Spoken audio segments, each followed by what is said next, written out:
કેવું છે ને કે એના માટે 5 મિનિટની સમય મર્યાદામાં કહેવું ખૂબ જ કઠિન છે, પરંતુ હું સમય મર્યાદાને ધ્યાને રાખી મારું વક્તવ્ય શરૂ કરું. પુસ્તક પ્રેમી એવી ગાંધીચા પ્રાથમિક શાળાની વિદ્યાર્થીની મહેક ખોડાસરાના આપ સર્વેને જય શ્રી કૃષ્ણ. હું શાસ્ત્રોની ન તો જ્ઞાતા છું કે ન તો પંડિત છું, પરંતુ હા, પ્રેમી જરૂરથી છું. મને ઇતિહાસ વિશે જાણવાનું અને વાંચવાનું ખૂબ જ ગમે છે, અને મારા વાંચનનું પહેલું પાનું ત્યારે ખુલ્યું જ્યારે મેં મારી માતાના મુખેથી ભગવાન શ્રી કૃષ્ણ વિશેની વાતો સાંભળી. તે પછીથી મને તેમના ચરિત્ર વિશે જાણવાની, સાંભળવાની, વાંચવાની જિજ્ઞાસા થઈ. તમે બધા જાણતા જ હશો કે દૂરદર્શન પર રામાયણ અને મહાભારત જેવી શ્રેણી પ્રદર્શિત થતી. એ જોઈને મને આશ્ચર્ય થતું કે 5000 વર્ષ પહેલા જે થયેલું એનાથી આજે પણ ઘણું બધું શીખી શકાય છે, ઘણું બધું સમજી શકાય છે, અને જો જીવનમાં સફળ થવું હોય ને તેનો જીવનમાં પ્રયોગ પણ કરી શકાય છે. આજથી લગભગ 5000 વર્ષ પહેલા કુરુક્ષેત્રમાં સામે પોતાના જ સ્વજનોને જોઈને હિંમત હારીને કુરુક્ષેત્રની ભૂમિ પર ગાંડીવધારી અર્જુન ઘૂંટે ટેકવી જાય છે, અને એ ગાંડીવધારીને ઉપદેશ આપતા પૂર્ણ પુરુષોત્તમ શ્રી કૃષ્ણ પોતાના મુખ કમળમાંથી માધુર્ય પ્રવાહ વહાવે છે, જેને આપણે ગીતામાં કહીએ છીએ.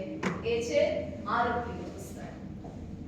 તમે જાણતા જ હશો કે ધર્મ સાથે છે ને મોટાભાગે 2 પ્રકારની વાત જોડાયેલી છે. કાં તો એ સંન્યાસ વિશે કહેશે કે ભગવાન તરફ જાઓ અને સંસારને ત્યજી દો, અથવા તો એ કહેશે કે સાંસારિકતાનો નિયમ કહેશે. પરંતુ ગીતામાં જ કૃષ્ણ ઉપદેશ આપતા કહે છે કે નિષ્કામ કર્મ એટલે કે સંન્યસ્ત ભાવનાની સાથે સંસારમાં કેવી રીતે કામ કરવું જોઈએ, સંસારમાં કેવી રીતે જીવવું જોઈએ. મારા વિચારમાં આનાથી શ્રેષ્ઠ ઉદાહરણ તમને આખી દુનિયામાં બીજે ક્યાંય નહીં. અમૃતત્વની વાત કરીએ તો સૌથી મોટું અમૃતત્વ ભગવાને આપણને આપ્યું. શું? ગીતા, જે બધા જ ઉપનિષદોના જ્ઞાનનો અમૃતરૂપી સાર છે. સર્વોપનિષદો ગાવો દોગ્ધા ગોપાલનંદનઃ પાર્થો વત્સઃ સુદીર્ઘોક્તા ગીતા દુગ્ધમ અમૃતમઃ. અર્થાત કે બધા જ ઉપનિષદો ગાયો છે. ભગવાન શ્રી કૃષ્ણ તેમને દોવાવાળા ગોપાલ છે. પાર્થ એટલે કે અર્જુન, તે વત્સ છે, વાછરડું છે, અને તેમાંથી અમૃતરૂપી જે દૂધ નીકળે છે એ છે શ્રીમદ ભગવદ ગીતા. આવા અઘરા શબ્દો સાંભળીને તમને એમ થતું હશે કે ભાઈ આ તો બહુ અઘરું, સમજવું ખૂબ કઠિન છે. પરંતુ ચિંતા ના કરો, શરૂઆતમાં મને પણ એવું જ થયું હતું, પણ હજી મારું અધ્યયન પૂર્ણ નથી થયું. પણ જો સૌ સાદી ભાષામાં આપણે ઉદાહરણ દઈએ ને તો તમે લોકોએ ક્યારેક ને ક્યારેક કોઈ ઇલેક્ટ્રોનિક ગેજેટ તો ખરીદ્યું જ હશે. એની સાથે એક મેન્યુઅલ આવે છે, એટલે કે માર્ગદર્શિકા આવે છે, કે જેમાં કીધું હોય કે ભાઈ આ વસ્તુનો કે આ જે સાધન છે એનો ઉપયોગ કઈ રીતે કરવો અને ચલાવવું કઈ રીતે. તેવી જ રીતે ભગવદ ગીતા એ મનુષ્યને એનું જીવન કેવી રીતે જીવવું તેનું મેન્યુઅલ છે, તેની માર્ગદર્શિકા છે. કોઈ પણ વસ્તુ પ્રિય થવાની પાછળ છે ને કારણ.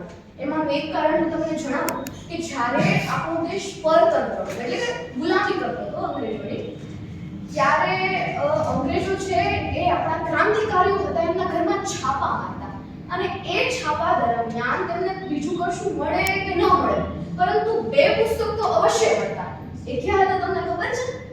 એક તો સ્વામી વિવેકાનંદજીનું પુસ્તક અને બીજું ભગવદ ગીતાનું પુસ્તક.